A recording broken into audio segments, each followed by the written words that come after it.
Ladies and gentlemen, boys and girls alike, wherever you may be, if you're in the United States, if you're out of the country, wherever you may be, I would like to welcome you back to the Lone Star Cajun podcast. Now, it's been an interesting few weeks.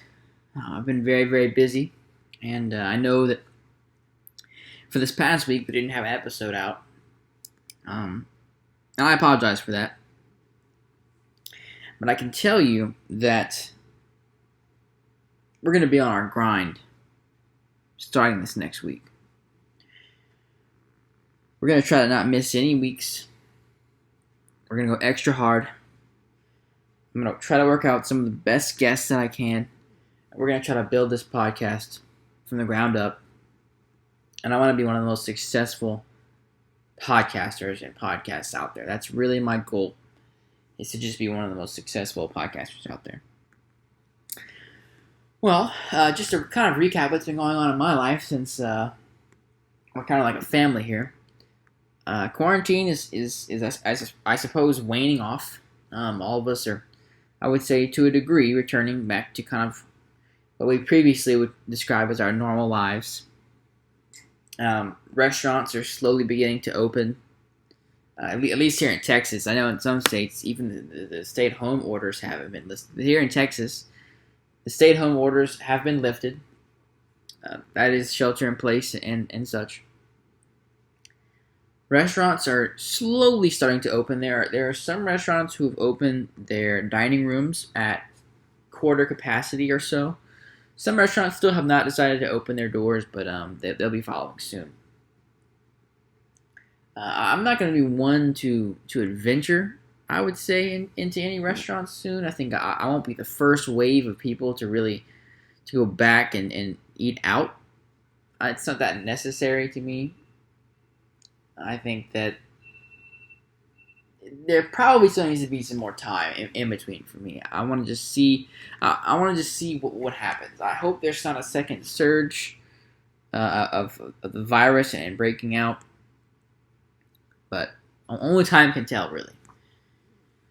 In any case, a lot of people are returning to their jobs, along with pretty much anything else that's a way of. I don't even know what's normal anymore. For so long, I'm lost in my days. I don't know what day of the week it is. I don't know what month it is. It's maddening. It's been so unprecedented that it's just almost unthinkable. But anyway, I hope you guys are staying healthy. I hope you guys have been safe, practicing social distancing, and there's definitely a light at the end of the tunnel. And I think we can see that light now. So let's just go ahead and get right into it. So first, I want to discuss a few topics on the avenue of movies again. So I know in the previous episode we discussed my top 10 favorite movies. Well, I wanted to include something in that list that I didn't, and I would have been remiss if I said nothing about it. So I'm just going to bring it up now.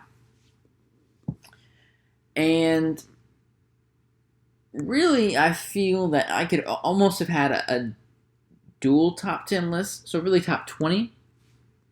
And this other list that I kind of want to briefly discuss in less detail than the first is I'm a person who doesn't generally align with critics' guidelines for what makes a really great movie. So, for example, on the website Rotten Tomatoes or IMDb, movies are given a percentile rating based off of 1, audience score, and 2, the review score based on numerous critics. Now, for whatever reason, this is a totally different topic and one that can be talked about. I don't always align with a critic's opinion, so if they happen to rate a movie pretty high, there's probably a 50 to 60% chance that I disagree. But the even likelier scenario is if a critic were to rate a movie low. Some of my favorite movies of all time are are looked at very, very poorly by critics. And I don't know why I don't really align with the criteria or what that kind of, says about my thought process, but there's a lot of movies that I like that are not very critically appreciated. And I would have been remiss if I didn't include a list of really some of my favorite movies that are seen maybe as not the best ever on a large scale. So really quickly for you, I want to put together a top 10 or so. I might not get to 10, but I'll include some. Of movies that I feel are underappreciated and that are truly some of my favorites of all time. So we'll just start out the gate with a movie called The Rock. Now, not to be confused with Dwayne The Rock Johnson, and he is not included. This is not a biopic of his life. The Rock is a Michael Bay film. So if you've heard of Michael Bay, the Transformer series, it goes on and on. Tons of great movies. The guy's known for, massive explosions and tons of action. But The Rock is one of his earlier films in the 1990s. And it is definitely one of my all-time favorite movies. The Rock features Sean Connery and Nicolas Cage. Sean Connery is a ex-Scottish special forces spy who's been in prison for many, many, many years, and Nicolas Cage is a VX gas expert, and it's called The Rock because a number of ex-Marines who are disgruntled decide to hold up Alcatraz, the prison, and Sean Connery has been an escapee before, and he must lead Nicolas Cage and a group of Navy SEALs into the prison to get rid of these Marines before they gas the entire city of San Francisco. Ed Harris is also in it. It is definitely one of my favorite movies of all time. Super action-packed. If you like action, this is definitely your kind of movie. The next movie that I want to include is from a larger series, and that series is Fast and the Furious. Fast and the Furious has not ever really been a tremendously praised movie in terms of the standpoint of a critic. How many Fast and the Furious movies are there? I think there's Too Fast, Tokyo. I think there's 7 or 8. There's been a lot of Fast and the Furious movies. But my favorite Fast and the Furious movie of all time is definitely Too Fast, Too Furious, which, as maybe you could tell by the title, is the second movie in the franchise. Too Fast, Too Furious stars Paul Walker, stars Vin Diesel, Michelle Rodriguez, the normal players in the early Fast and the Furious series. But for some reason, I don't know why, it just really always struck a chord as my favorite. I think inherently, I'm definitely a car guy, so I enjoy cars in general. There's a number of really cool cars in that movie. There's a Ferrari, but I like the muscle cars a lot too. There's a couple muscle cars in that movie. There's a Yenko Camaro. There's a 1970 Dodge Challenger.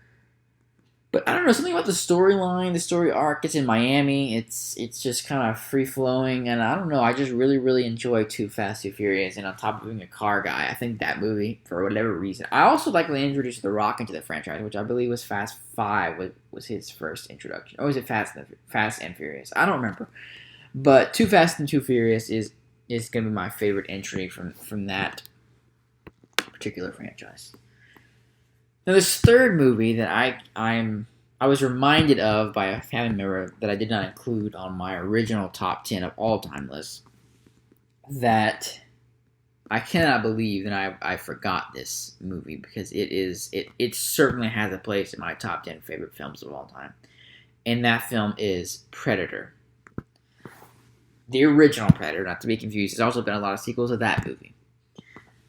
Predator was done in the 1980s.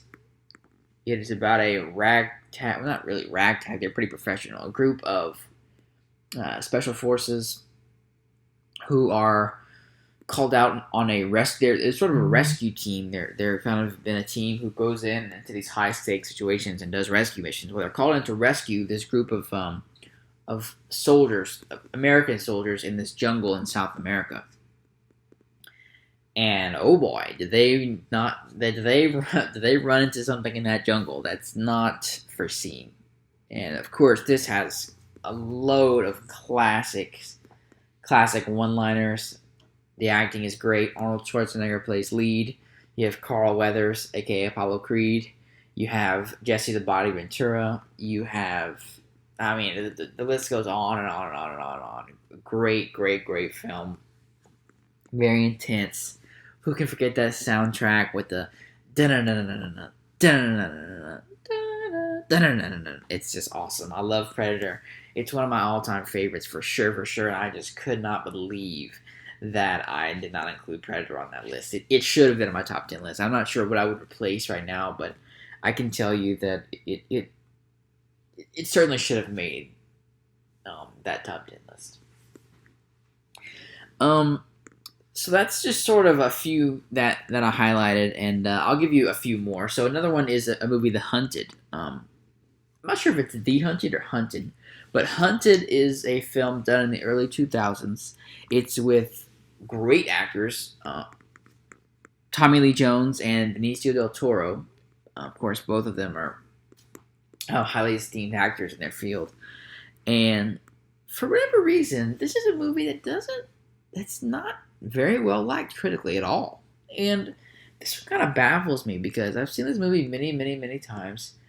And I just can't really, I don't think it's that bad. I don't know. I don't know what it is. But in any case, this is a movie about, again, I guess there's a trend here, some ex-soldiers.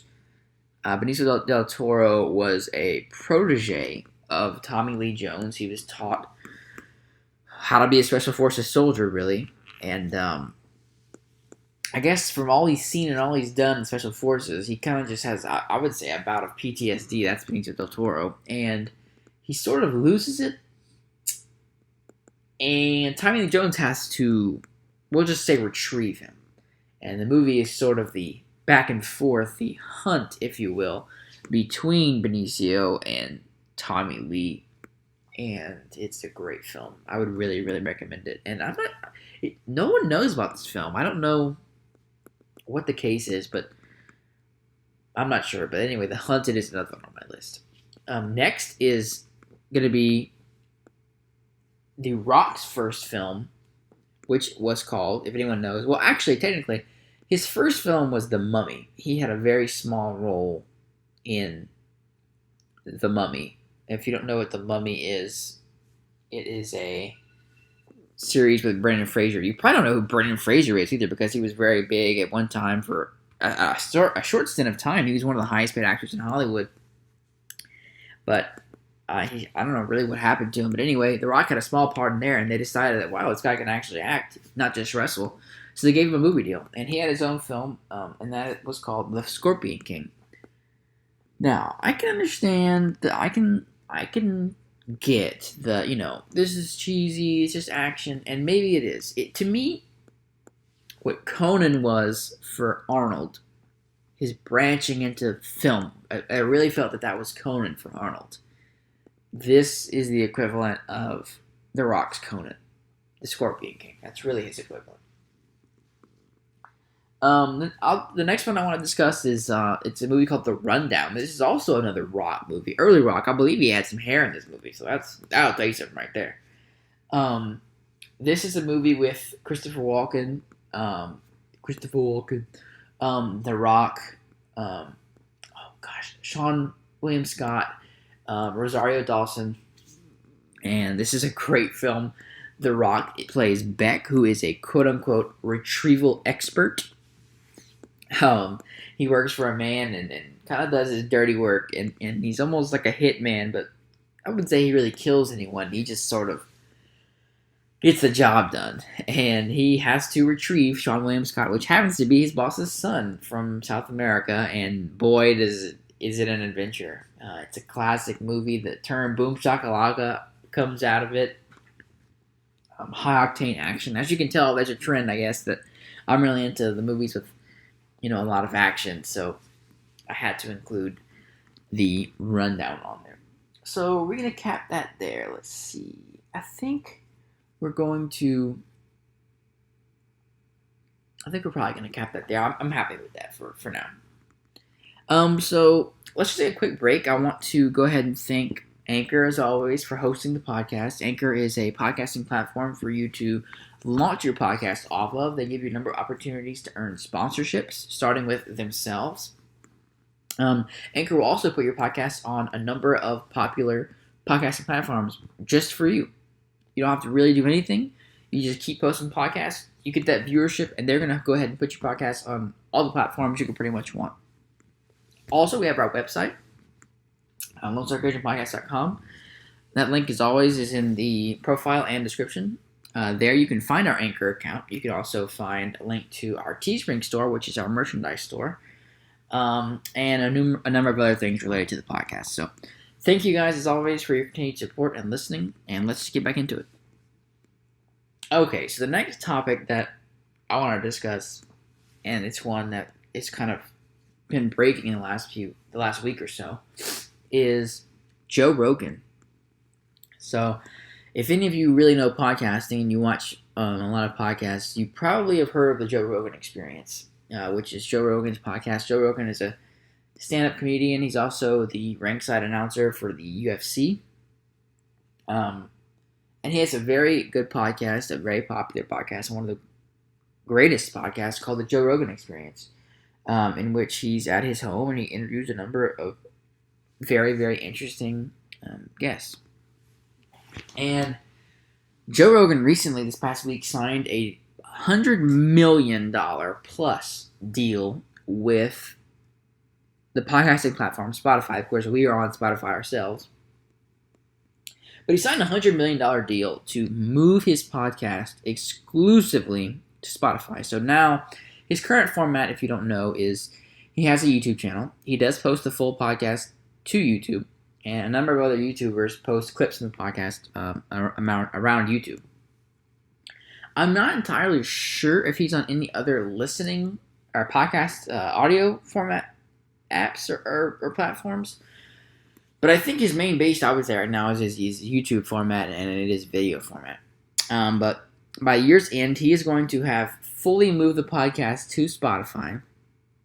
And to my knowledge, Spotify is currently working on a system of being able to have his podcast in video format, on Spotify.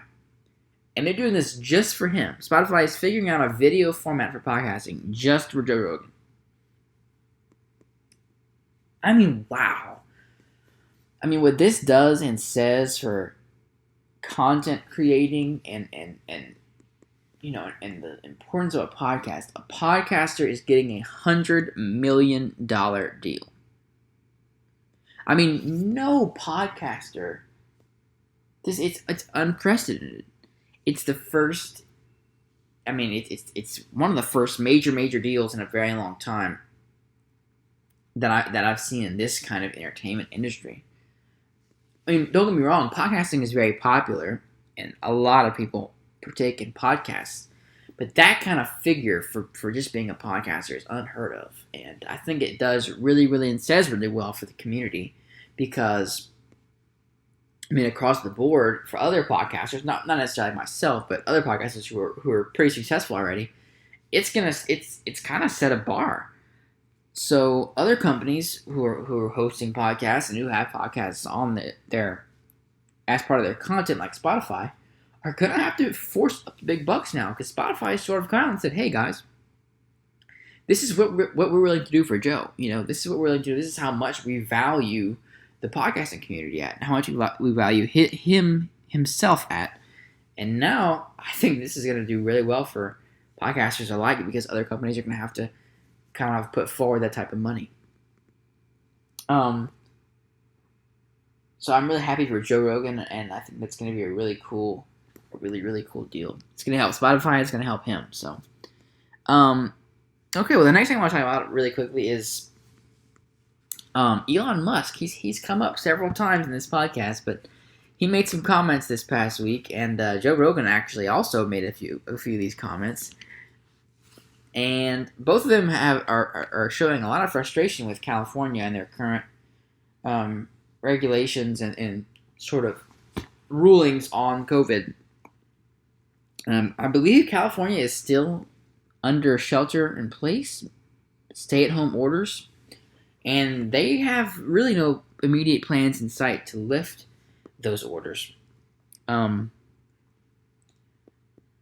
my knowledge, no restaurants are opening up anytime soon, and it's pretty much quarantine still going on. Nothing's really changed for these guys at all. And of course, if you're a major business owner, this hurts you. Of course, Elon Musk owns Tesla, one of the most popular car companies in the world. And he can't really do much right now.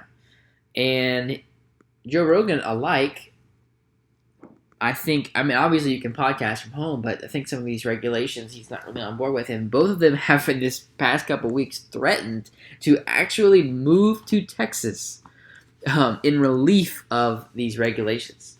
Elon Musk has threatened to move Tesla to Texas. Wow, what that would do for the Texan economy. That would be something else if Texas could support Tesla. I would assume he would move it to Austin. Austin's sort of the, technological, it's sort of the Silicon Valley of Texas, if you will.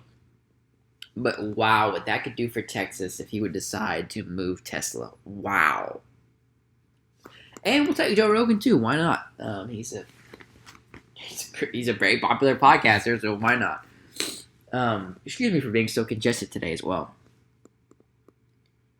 But in any case, I just wanted to talk about that really quickly because I thought that would be very interesting, and Texas could certainly use these great minds to just further its status as the greatest state in the entire United States. Finally, today I want to talk a little bit about sports. I know that a number of NBA teams have returned to their practice facilities. The Warriors and some teams have just said that we've already kind of disbanded for the summer, so we're not coming back. But they, of course, wouldn't be a playoff team anyway. I'm not sure if the NBA is going to want to go right into the playoffs or what the sort of plan there is going to be, but I know that a lot of the top players, LeBron James and others alike, definitely want to finish this season now. They want to see what's going to happen, and I sure hope so too. I know it's going to be a shortened season, and we're pretty much almost coming up on playoff time, so they're going to have to start really, really soon. Or I guess be forced to jump right into playoff. But I would hope they have some kind of buffer of games just to kind of get back into the rhythm of playing before they would go straight into the playoffs. Other leagues, the Major League Baseball, they've announced a shortened season. I think from over 100 plus games to down to 80 something games, which would be very, very interesting for them because normally they can afford to lose a little bit of games. There's a cushion there, but now, man, with that shortened season, it's going to be really, really crucial to win every day, sort of like an NFL or that type of shortened schedule league. They've also, I believe, announced a universal designated hitter that will be across the board now. And I'm interested to see, again, from baseball standpoint. Football, I know as a college student right now at Texas A&M, we've kind of, the hearings now are that maybe we could go to only certain games. The capacity will certainly be lowered. Temperature may be checked at the gate. So all that would be very, very frustrating. This is my senior season coming up on too, so it would really, really be frustrating to not be able to attend, all the last games. From the NFL standpoint, I don't really know much. I guess they're going to be going on as planned, although fans obviously may not be included. I did read this ridiculous report. I don't even know how this is real, but this ridiculous report out of Fox that they're contemplating pumping in fake crowd noise and having a fake crowd during their broadcasts. That's just unfathomable. It seems ridiculous. Yeah, I don't know. Maybe it's just, I don't know. It just seemed like it wouldn't feel right. Like you'd watch a football game and there would just be fake fans, and it just doesn't seem right at all. I don't know. It just seems really wrong.